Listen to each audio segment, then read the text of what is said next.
Hi there, kiddos. Miss Hill here. I know you have a sub today, but I wanted to kind of guide you through this next part of your writing.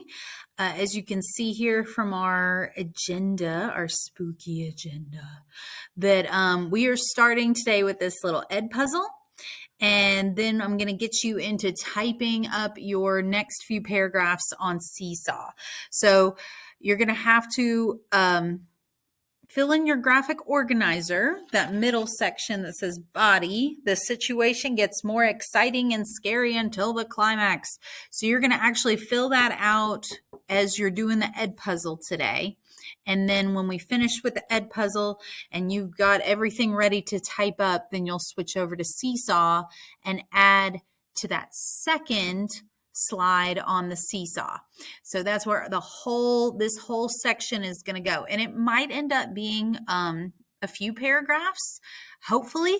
You definitely will need more than one, but I'm already jumping ahead. Let me slow down because what I want to start with today is reviewing our dialogue formatting.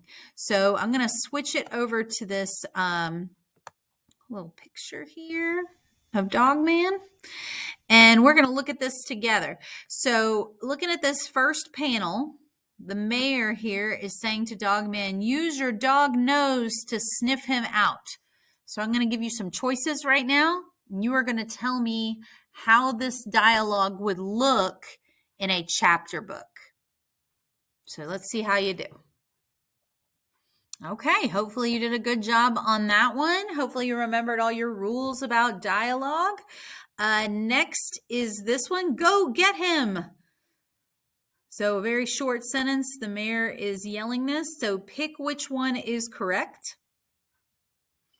All right, hopefully you got both of those right and you are ready to look at this last panel here where he's saying sniff, sniff, sniff. So this goes back to our figurative language we talked about yesterday. Which of our figurative language examples would sniff, sniff, sniff be? Okay, hopefully you got that it was onomatopoeia. Woohoo! So we want to keep adding those onomatopoeia words in our writing. We want to keep describing things, telling the reader what we're seeing, what we're hearing. That's not just for the introduction. That's for the whole story.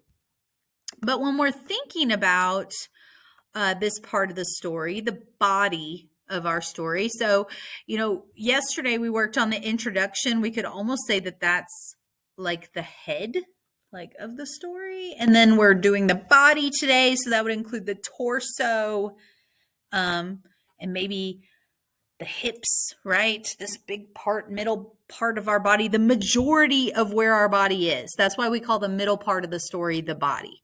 And then the end is kind of like your legs and your feet. So today what we're looking at is the rising action until the climax. That is what we're writing today.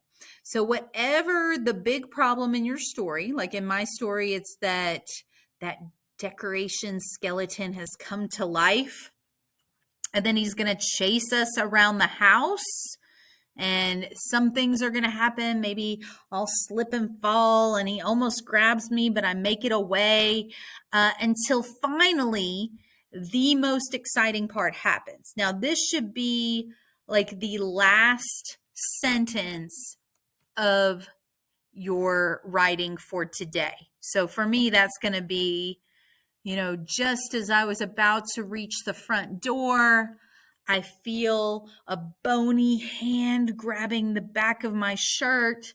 And as I turn around, the skeleton is reaching his horrific hand towards my throat to choke me. Okay, so that's a pretty dramatic, exciting thing to be happening. So that's where I'm going to end this section of writing. That way I have this falling action section and the conclusion for my writing tomorrow. Okay, so for today, all we're doing is the rising action into the climax.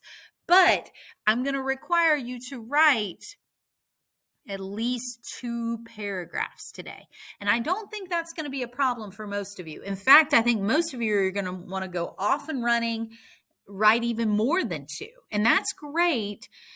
But I do want to give you a couple little reminders because I'm looking through your writing already and I'm seeing some things that we already need to fix.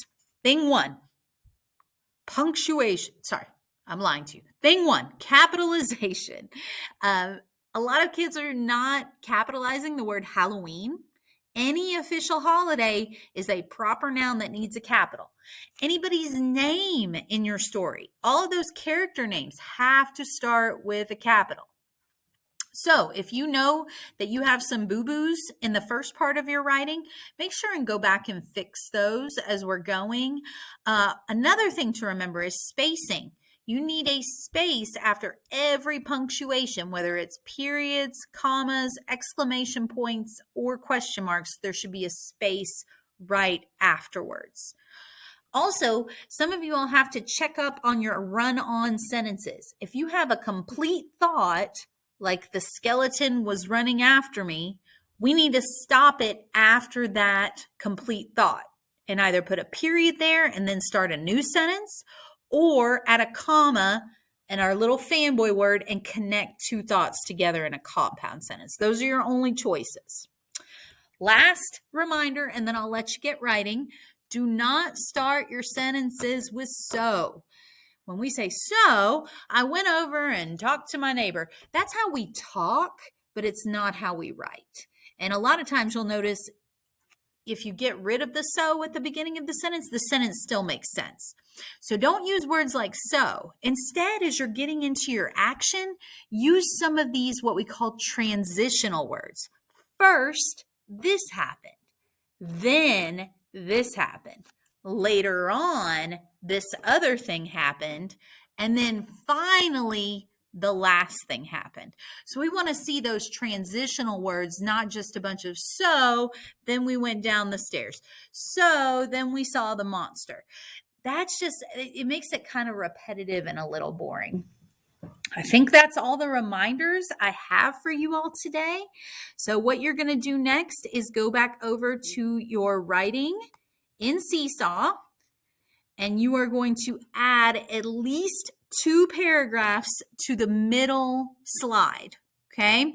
Once you are done with your rising action into your climax, you're going to stop there and have Miss Goodman check it, and then you're going to slide on into some deer time for today. If you have any questions about anything, I know Miss Goodman can help you. If you have trouble getting back into your Seesaw writing, ask one of your classmates. I'm sure they can help you. But really, all you have to do, here, let me go to it real quick. Went to the Seesaw, and you go to, like, I'm going to pretend just for a second to be Abby. I would click my name, and then that should be one of the first things you see. And then you use those 3 dots just to go to edit post. Okay. Hopefully you all do great. I can't wait to read your writing, and I will be back with you guys tomorrow. I can't wait. Have a good rest of your day. Bye.